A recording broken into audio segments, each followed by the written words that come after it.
मनुष्य की सबसे बड़ी भूल यह है कि वह स्मृति को जमा करने की क्रिया समझता है। वह समझता है कि पढ़ा हुआ याद रखना मतलब भीतर गोदाम भर लेना। यही भूल उसकी बुद्धि को कुंद करती है। स्मृति संग्रह नहीं है, स्मृति तो चेतना की सुगंध है। जब तुम पढ़ते हो और भीतर जागे हुए होते हो तो याद अपने आप घटती है, लेकिन जब तुम पढ़ते हो और भीतर सोए होते हो तो चाहे कितनी ही बार दोहराओ, स्मृति नहीं बनती।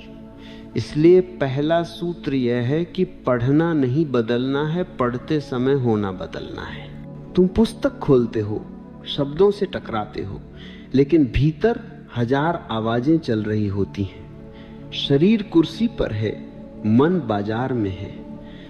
ऐसी अवस्था में जो पढ़ा जाता है वह केवल आंखों से गुजरता है, हृदय तक नहीं पहुंचता।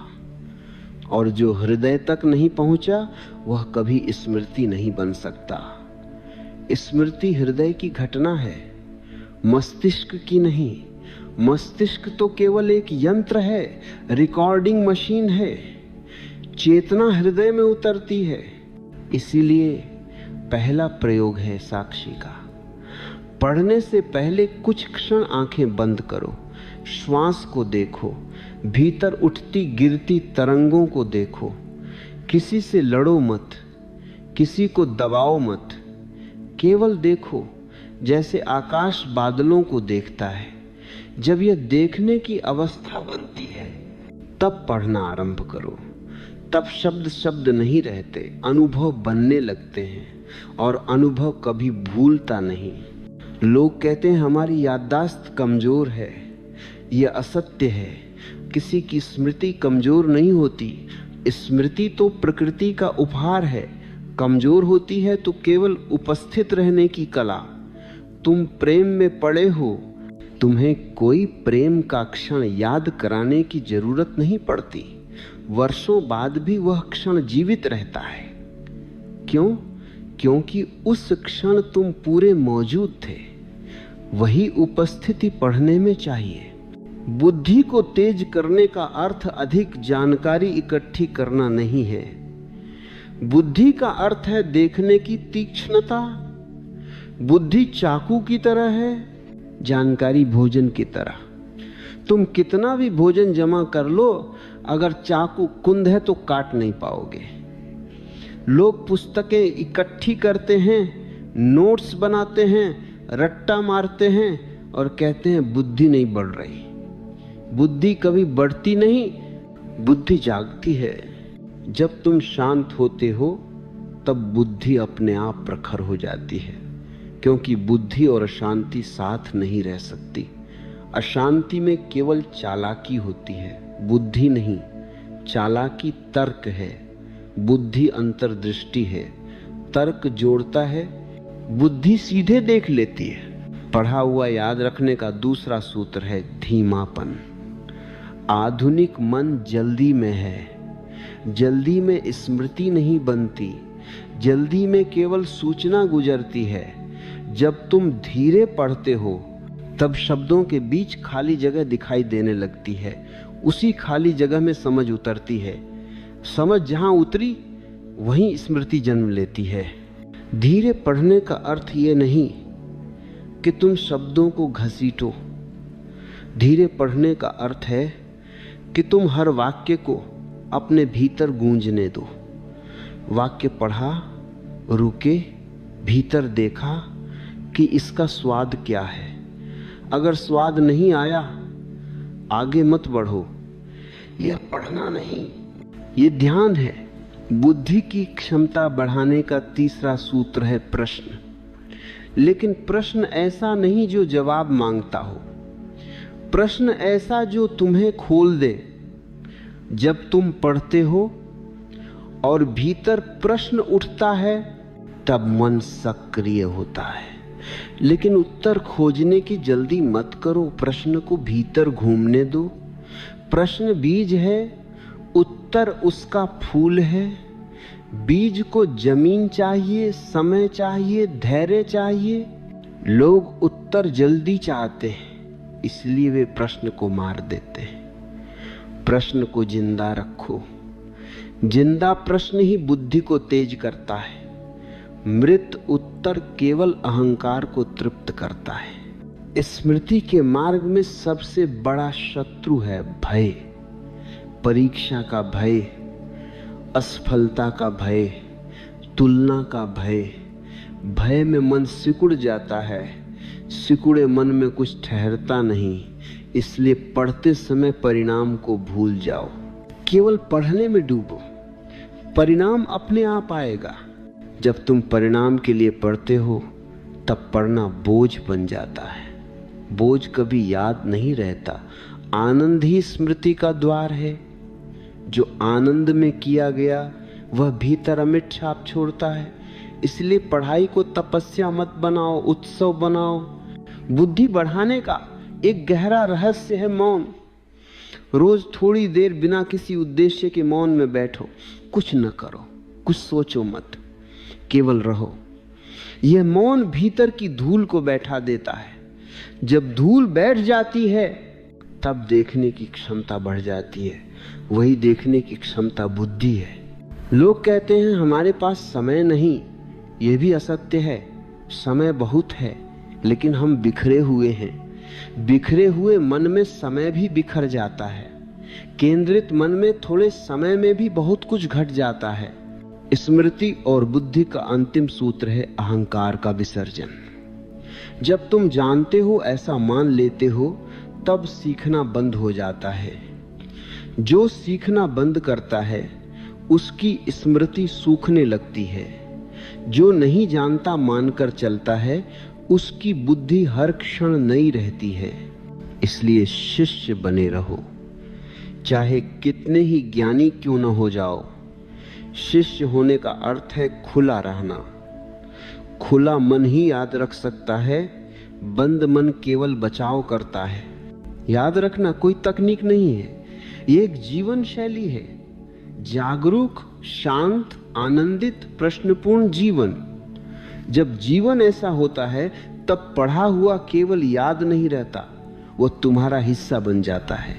और जो तुम्हारा हिस्सा बन गया उसे याद रखने की जरूरत नहीं पड़ती। लोग एकाग्रता की बात करते हैं जैसे वो कोई जबरन पैदा की जाने वाली वस्तु हो। वे कहते हैं मन भटकता है, उसे बांधो। वे रस्सी खोजते हैं, नियम बनाते हैं, अनुशासन थोपते हैं। और जितना मन को बांधते हैं उतना ही वह विद्रोह करता है, क्योंकि मन को बांधना प्रकृति के विरुद्ध है। एकाग्रता पैदा नहीं की जाती, समग्रता से वह अपने आप प्रकट होती है। समग्रता का अर्थ है तुम जो कर रहे हो उसमें पूरे हो, आधे नहीं। पढ़ते समय पढ़ो, लेकिन भीतर कहीं और मत जाओ। यह आदेश नहीं है, यह समझ है। जब तुम समझते हो कि बिखराव से पीड़ा है, तब मन स्वयं केंद्र की ओर लौट आता है। मन का भटकना समस्या नहीं है, मन का भटकना स्वभाव है। समस्या यह है कि तुम भटकते मन के साथ खुद भी भटक जाते हो।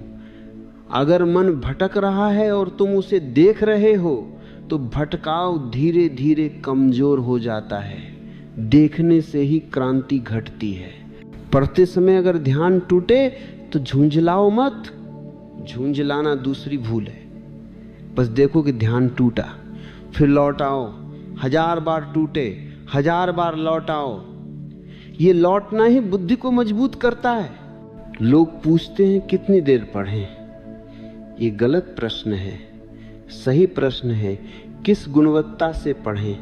5 मिनट की पूर्ण उपस्थिति घंटे भर की अनुपस्थिति से अधिक फलदायी है। मात्रा नहीं, तीव्रता मायने रखती है। जब तुम समग्र होते हो तब शरीर, मन और चेतना एक दिशा में बहते हैं। तब भीतर कोई संघर्ष नहीं रहता। संघर्ष ऊर्जा खाता है। संघर्ष के बिना ऊर्जा बचती है। वही ऊर्जा स्मृति बन जाती है। बुद्धि बढ़ाने का अर्थ है संघर्ष को कम करना। जितना संघर्ष उतनी कुंद बुद्धि, जितनी स्वीकृति उतनी प्रखर बुद्धि। पढ़ते समय अपने शरीर को भी शामिल करो। शरीर को दुश्मन मत समझो। अगर शरीर थका है, पढ़ाई व्यर्थ है। अगर शरीर जकड़ा है, मन भी जकड़ा होगा। इसलिए पढ़ने से पहले शरीर को थोड़ा ढीला करो, श्वास गहरी लो, रीढ़ सीधी रखो। शरीर का संतुलन मन को संतुलित करता है। लोग पढ़ते समय शरीर को भूल जाते हैं। वे सोचते हैं पढ़ाई केवल दिमाग का काम है। यह भी भूल है। जब शरीर जागा होता है तब मन भी जागता है। शरीर सोया हो तो मन भी ऊँघता है। समग्रता का एक और आयाम है भाव। बिना भाव के पढ़ाई सूखी होती है। सूखी चीज स्मृति नहीं बनती। चाहे विषय कितना ही कठिन क्यों न हो, उसमें भी रस खोजो। अगर रस नहीं दिख रहा तो समस्या विषय में नहीं, देखने के ढंग में है। जब तुम किसी बात से प्रेम करते हो तो उसे याद रखने की जरूरत नहीं पड़ती। प्रेम ही स्मृति बन जाता है। इसलिए पढ़ते समय भीतर प्रेम जगाओ, जिज्ञासा जगाओ। बुद्धि की क्षमता बढ़ाने का एक सूक्ष्म उपाय है सुनना। केवल पढ़ो मत, सुनो भी। शब्दों की ध्वनि सुनो, वाक्य की लय सुनो। जब सुनना जुड़ता है तब मन गहरा होता है। लोग आंखों से पढ़ते हैं लेकिन कान बंद रखते हैं, जबकि मन को पूरी तरह जागृत करने के लिए सभी द्वार खुले होने चाहिए। समग्रता का अंतिम सूत्र है वर्तमान, न बीता हुआ न आने वाला। जो इस क्षण पढ़ा जा रहा है वही सब कुछ है। जब तुम भविष्य की चिंता करते हो कि याद रहेगा या नहीं, तब वर्तमान छूट जाता है। और जो वर्तमान में नहीं उतरा वह भविष्य में कभी याद नहीं आएगा। इसलिए पढ़ते समय भविष्य को दरवाजे के बाहर छोड़ दो। परीक्षा को, परिणाम को, तुलना को केवल इस क्षण के साथ रहो। जो इस क्षण के साथ रहता है उसकी बुद्धि अपने आप धारदार हो जाती है, क्योंकि वर्तमान ही बुद्धि का घर है। अतीत स्मृति है, भविष्य कल्पना है। बुद्धि केवल अभी में सांस लेती है। जब तुम समग्र होते हो तब एकाग्रता की जरूरत नहीं पड़ती। वह छाया की तरह पीछे पीछे चलती है। और जहां एकाग्रता सहज है वहां स्मृति बोझ नहीं, आनंद बन जाती है। मनुष्य ने पढ़ने को एक यांत्रिक प्रक्रिया बना लिया है। वह समझता है दोहराओ, फिर दोहराओ, फिर और दोहराओ। ये रटंत है। रटंत से परीक्षा पास हो सकती है लेकिन जीवन नहीं। रटंत से स्मृति नहीं बनती, केवल तनाव बनता है। अनुभूति से स्मृति जन्म लेती है। जब तुम किसी बात को महसूस करते हो तब वह हड्डियों में उतर जाती है। जब तुम केवल शब्द याद करते हो तब वे सतह पर तैरते रहते हैं। सतह पर तैरती चीजें पहली ही लहर में बह जाती हैं। इसीलिए पढ़ते समय सवालिया हाँ नहीं होना चाहिए कि कैसे याद करूं, बल्कि यह कि मैं इसे कैसे जीऊं। जो जिया गया वही याद रहता है। मान लो तुम कोई सिद्धांत पढ़ रहे हो, उसे केवल परिभाषा मत समझो। देखो वह तुम्हारे जीवन में कहाँ घटता है। जैसे ही तुम उसे अपने अनुभव से जोड़ते हो, स्मृति अपने आप गहरी हो जाती है। बुद्धि बढ़ाने का अर्थ है अनुभवों के बीच सेतु बनाना। बुद्धि वह शक्ति है जो बिखरे अनुभवों को अर्थ देती है। रटंत में कोई सेतु नहीं होता। शब्द अलग, जीवन अलग, इसलिए शब्द टिकते नहीं। अनुभूति का पहला चरण है कल्पना, लेकिन कल्पना भी खेल नहीं होनी चाहिए। पढ़ते समय दृश्य बनाओ, रंग भरो, गंध, स्पर्श, ध्वनि जोड़ो। जब सभी इंद्रियां शामिल होती हैं तब मस्तिष्क पूरी तरह सक्रिय होता है। मस्तिष्क आलसी नहीं है, वह अधूरा इस्तेमाल किया जा रहा है। दूसरा चरण है मौन। पढ़ने के बाद तुरंत अगला पन्ना मत खोलो, थोड़ा ठहरो। जो पढ़ा गया है उसे भीतर गूंजने दो, जैसे पत्थर पानी में गिरता है और तरंगें फैलती हैं। अगर तुम तुरंत दूसरा पत्थर फेंक दोगे तो पहली तरंगें दब जाएंगी। आज के मनुष्य को ठहरना नहीं आता, वह हर क्षण अगला चाहता है, इसलिए कुछ भी भीतर नहीं उतरता। अनुभूति का तीसरा चरण है अभिव्यक्ति। जो पढ़ा है उसे अपने शब्दों में कहो, किसी को सुनाओ या खुद से बोलो या लिखो।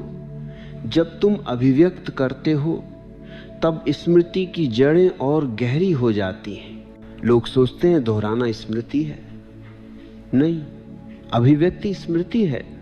बुद्धि बढ़ाने का एक गुप्त सूत्र है गलती करने की अनुमति। जो गलती से डरता है वह कभी गहराई से नहीं सोचता। डर बुद्धि को संकुचित करता है, गलती स्वतंत्रता देती है। जब तुम किसी विषय को समझने की कोशिश करते हो और गलत निष्कर्ष निकालते हो तो भी बुद्धि सक्रिय होती है, लेकिन जब तुम केवल सही उत्तर रटते हो तो बुद्धि सो जाती है। अनुभूति का एक और पहलू है भावनात्मक जुड़ाव। अगर कोई विषय तुम्हें उबाऊ लगता है तो उसे दोष मत दो। अपने भीतर देखो कि प्रतिरोध कहाँ है। प्रतिरोध के पीछे अक्सर कोई डर या पूर्व धारणा होती है। जब प्रतिरोध गिरता है तब विषय खिलने लगता है। बुद्धि की क्षमता बढ़ाने के लिए जरूरी है कि तुम ज्ञात को भी नए ढंग से देखो। जो जाना पहचाना लगता है वही सबसे ज्यादा खतरनाक है, क्योंकि वहां ध्यान नहीं रहता।